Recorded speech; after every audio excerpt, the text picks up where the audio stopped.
Doctor बीना चतुर्वेदी की आवाज़ में उनके कथा संग्रह गृहलक्ष्मी से सुनिए कहानी नियति। इस कहानी की नायिका को अपने ऑफिस में कार्य करने वाले एक ऐसे व्यक्ति से प्यार हो जाता है जो पहले से ही शादीशुदा था, मगर उसने यह बात उसे नहीं बताई थी। शादी के कई वर्ष बाद उसकी हकीकत सामने आई, तब दोनों अलग हो गए। एक सन्यासी का प्रवचन सुनने के बाद उसने सन्यासी की कही बात कि व्यक्ति के जीवन में सब कुछ नियति तय करती है, यह अटल सत्य है।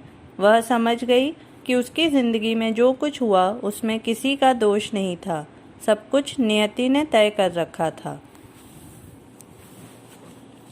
सुनिए कहानी नियति। आद्या अपने कमरे में पलंग पर लेटी हुई अपलक छत को निहार रही थी। अपने विचारों में वह इतनी तल्लीन थी कि आसपास के वातावरण से एकदम बेखबर थी। उसकी माँ पूनम उसके कमरे में आई, मगर उसे इसका एहसास तक नहीं हुआ था। कहते हैं माँ अपने बच्चे का चेहरा देखकर ही समझ जाती है कि वह खुश है या फिर चिंताग्रस्त है। पूनम सोचने लगी कि सदा चहकने वाली आद्या का चेहरा कितना मुरझा गया था। अब वह हमेशा बुझी बुझी सी रहने लगी थी। आपस में बातचीत करके अपना मन हल्का भी नहीं करना चाहती।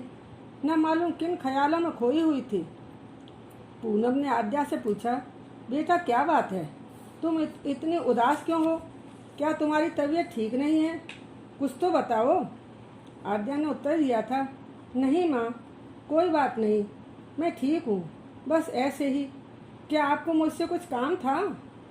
पूनम सोच रही थी कि बच्चे जब तक छोटे होते हैं अपनी हर समस्या का समाधान प्राप्त करने के लिए माता पिता से पूछते हैं, मगर जब बड़े हो जाते हैं अपनी समस्या का समाधान स्वयं ही ढूंढने का प्रयास करते हैं।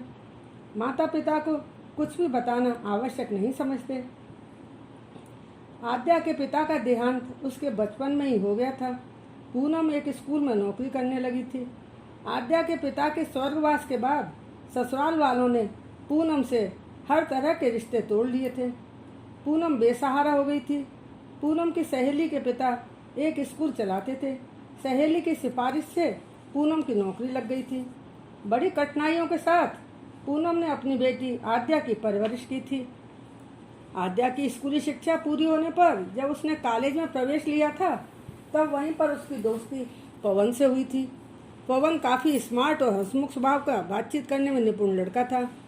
आद्या को उसने पूरी तरह से अपने चंगुल में फंसा लिया था। आद्या उसकी दीवानी हो गई थी। पूनम ने आद्या को बताया और बहुत समझाया था कि बेटा, तुझे सर्वप्रथम अपनी पढ़ाई पर ध्यान देना चाहिए। लड़कों से दोस्ती करने की अभी तेरी उम्र नहीं है। जब तू समर्थ होकर कुछ बन सकने की काबिलियत प्राप्त कर लेगी, तब अच्छा रिश्ता देखकर मैं तेरी शादी कर सकूंगी। मगर पूनम के काफ़ी समझाने और विरोध के बावजूद आद्या अपनी जिद पर अड़ गई थी। विवश होकर पूनम को पवन के साथ आद्या की शादी करनी पड़ी थी। बहुत छोटे से समारोह में शादी संपन्न हुई थी। शादी के बाद आद्या बहुत खुश थी। 2 वर्ष कब बीत गए उसे पता तक नहीं चला। घूमना फिरना, मौज मस्ती करना, बस यही इनकी ज़िंदगी का मकसद था। शादी से पूर्व पवन ने आद्या को जिंदगी के अनगिनत सपने दिखाए थे। अपनी लक्ष्यदार बातों में उसे इस तरह से फंसा लिया था कि आद्या को कुछ नहीं सूझ रहा था। वह बस पवन की माला जपती रहती, विवेक शून्य हो गई थी। समय ने करवट ली। आद्या को अपने शौकीन मिजाज पति के रंग ढंग कुछ बदले बदले से लगने लगे थे। वह अनुभव कर रही थी कि पवन पहले की तरह अब उसे दिलो जान से मोहब्बत नहीं करता था। उसके साथ होते हुए भी उसका मन कहीं और भटकता रहता था। अब पवन उससे दूरियां बनाने लगा था। न तो वह उसे पहले की तरह समय देता था और न ही उसकी प्रशंसा करता था। पहले आद्या को देखकर पवन के चेहरे पर मुस्कुराहट खिल जाती थी। वही पवन अब काम का बहाना करके उससे नजरें चुराने लगा था, उससे पीछा छुड़ाने लगा था। पवन के ऐसे हाव भाव देखकर आद्या को ऐसे लगने लगा था कि पवन की जिंदगी में शायद कोई दूसरी महिला आ गई थी। हकीकत जानने के लिए आद्या ने पवन के संबंध में छानबीन शुरू कर दी थी। वह पवन से पूछती थी कि अब आपके पास मेरे लिए समय ही नहीं रहा है। इसका क्या कारण है? आप अकेले कहाँ मौज मस्ती करते रहते हो? आद्या की बातें अब पवन को नागवार लगने लगी थी। एक दिन तो पवन ने हद ही कर दी थी। अचानक ही उसने आद्या पर हाथ उठा दिया था। आद्या पवन के इस आघातपूर्ण हमले को समझ नहीं सकी थी। पवन के अमानुषिक व्यवहार और कलह के खंजरों से वह शारीरिक और मानसिक रूप से लहूलुहान हो रही थी। आद्या की समझ में नहीं आ रहा था कि उसने ऐसी कौन सी गलती कर दी थी जिसकी सजा उसे मिल रही थी। अपनी तरफ से वह भरसक प्रयास करती थी कि पवन को गुस्सा करने का कोई मौका न दे, मगर वह कोई न कोई बहाना ढूंढ ही लेता था। अगले दिन नौकरी पर जाने से पूर्व पवन ने पुनः उसके ऊपर हाथ उठाया था। आद्या पूरे दिन स्वयं को कोसती रही थी। अब पवन की हर रोज झगड़ा करके मारपीट करने की आदत सी हो गई थी। भरसक प्रयास करने के बाद भी आद्या पवन के सुंदर मुखौटे का आवरण उठा उसके अंदर ही विवत्सता में झांकने का साहस नहीं जुटा पा रही थी। पवन के द्वारा आए दिन किए जा रहे क्लेश और मारपीट ने आद्या की जिंदगी तबाह कर दी थी। पवन का रवैया, जो आज तक आद्या के लिए रहस्य बना हुआ था, वह आज एक पत्र के माध्यम से खुलकर उसके समक्ष आ गया था। उस पत्र को पढ़ने के बाद उसके आपसी संबंधों पर छाया कोहरा छटने लगा था। धुंध की परतें बिखरने लगी थी। सच्चाई की किरणें कोहरे की धुंध को छिन्न भिन्न करने लगी थी। न समझ में आने वाली ग्रंथियां खुल गई थीं और हकीकत सामने आ गई थी। आद्या ने उस पत्र को कई बार पढ़ा था। उसे पढ़ने के बाद आद्या को पता चला कि पवन पहले से ही शादीशुदा था और एक बच्चे का बाप भी था। वह पत्र पवन की पत्नी ने रो रो कर लिखा था। पत्र के शब्द आधे अधूरे मिटे हुए थे। उसकी पत्नी पत्र में पवन से अनवरत हाथ जोड़कर माफी मांगकर पूछ रही थी कि पवन ने उसे किस बात की सजा दी थी। पवन के नौकरी पर जाने के बाद आद्या ने उसकी अलमारी की पूरी तरह से तलाशी ली थी।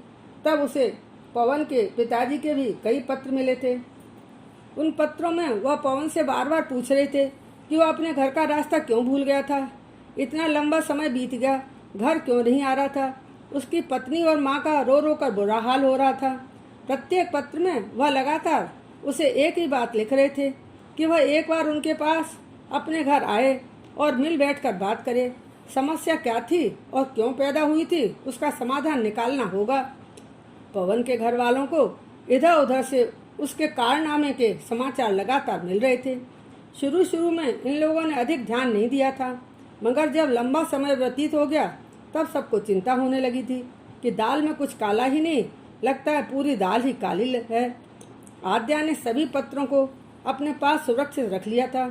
वह अब भली भांति समझ चुकी थी कि उसके साथ बहुत बड़ा धोखा हुआ था। पवन ने उसकी जिंदगी से खिलवाड़ किया था। उसकी जिंदगी पूर्ण रूप से बर्बाद हो चुकी थी। अब वह पवन के साथ एक क्षण भी नहीं रहना चाहती थी। उसने अपना सामान पैक किया और पवन को बिना बताए ही वहां से निकल ली। कमरे से बाहर निकलते समय आद्या पीछे मुड़ कर उसको वापस ताकती जा रही थी, जो चंद समय के लिए उसका नीड़ बना था। उसने उसे सुरुचिपूर्ण घर बनाने के सपने देखे थे। आज वही नीड़ अंधकार में दीपक की तरह धीरे धीरे उसकी आंखों से ओझल होता जा रहा था। दुखी मन से आद्या अपनी माँ के पास आ गई थी।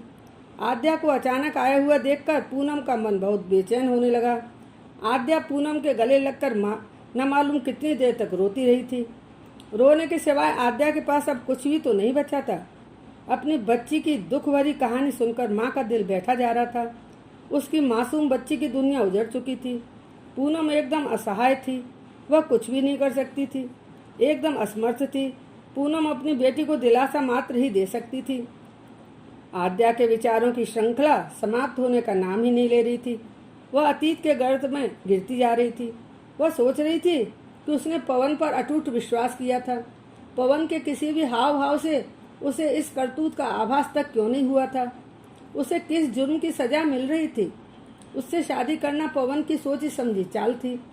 वह एक बहुत बड़ा नाटकबाज था। उसने उसके साथ ऐसा व्यवहार क्यों किया था। आद्या कारण न जानने की वजह से पवन के दुर्व्यवहार को नहीं समझ सकी थी। वह मूक होकर सब कुछ झेलती रही थी। वह शादी के समय के पवन और बाद में उसमें आए अंतर को समझने में पूर्णतः असमर्थ रही थी। आद्या पवन के द्वारा उसके प्रति किए गए व्यवहार की विवेचना करते हुए कई बार सोचती थी कि उसने कहाँ और क्या गलती की थी जिसकी वजह से पवन भड़का भड़का रहने लगा था, मगर उसकी समझ में कुछ नहीं आता था।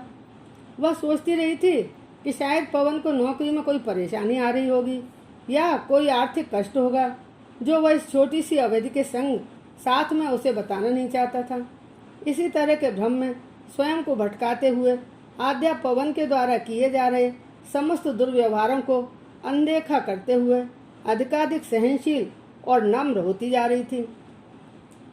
मगर पवन की पिछली जिंदगी के संबंध में सब कुछ जान लेने के बाद आद्या के आत्मसम्मान को बहुत चोट पहुंची थी। वह मुखर हो उठी थी। भारतीय नारी को अबला का संबोधन दिया जा रहा है, मगर वही नारी समय आने पर शक्ति की प्रतीक भी बन जाती है।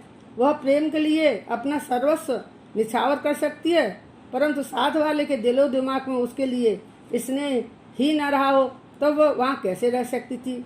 जिस व्यक्ति को उसने अपना सर्वस्व समर्पित कर दिया था वही उसे ठोकरें मार रहा था। स्मृति में खोई हुई पलंग पर लेटी अपनी बेटी आद्या को माँ ने हाथ पकड़कर उठाते हुए कहा, बेटा उठो, इस तरह से कब तक ख्यालों में खोई रहोगी।